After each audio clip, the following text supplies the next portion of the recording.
On my kicker tonight, an old saying goes, give a dog a bad name and you may as well hang him. I have been observing with great alarm some comments about the youth in Kenya. Recently, the highly toxic atmosphere in the Kenyan online space was the subject of some remarks by a high-ranking government official who suggested that some of the hateful messages on the social media were posted by people struggling with mental illness and drugs. Now, there is no denying that the Kenyan social media space is a rough, ungoverned territory where literally anything goes. But there is also no denying that the social media has grown into a ruthlessly effective space of alternative voices, especially in Kenya's increasingly formless political landscape. It also goes without saying that the vast majority of these voices are from young people, the youth of this country.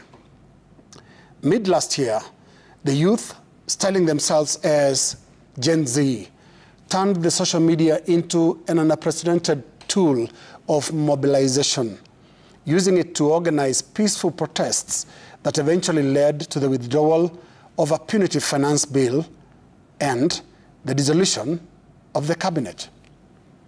The events of June took Kenyans by surprise, and both sides of the political establishment by utter shock. Gen Z has since become synonymous with the youth in Kenya, which youth has been targets of some fairly disturbing remarks, especially from political leaders. Drugs and mental illness are only the latest slurs made in an attempt to explain the supposedly bad ways of our youth. Before that, it was the parents to blame. Raise your children well, Kenyans were told. Asiyefunzwa na mamaye ufunzwa na ulimwengu, some posted on the social media, of course on behalf of the established political classes. Talk of giving a dog a bad name. This is a trend that must stop for two reasons.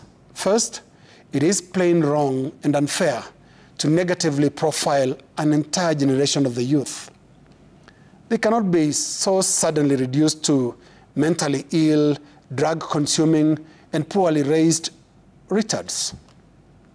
Secondly, being young should neither be criminalized nor demonized, not even for political reasons. Yes, there are deficiencies of our youth that must be pointed out.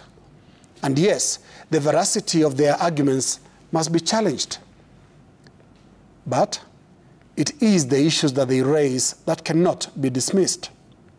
Mid last year, it took the same young people presenting themselves as nameless, partyless, tribeless, and leaderless for Kenya to confront some of its adult-driven shortcomings that include unemployment, debt, punitive taxes, and an unresponsive political environment. Those issues, whether raised on TikTok, Facebook, or even WhatsApp groups, remain touchy to date.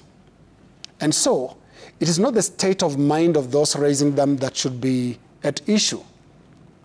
In any case, in his timeless drama, Betrayal in the City, author Professor Francis Mbuga introduced us to a young man called Jasper Wendo, who long before the internet was invented, got very angry with the state of affairs in his country called Kafira.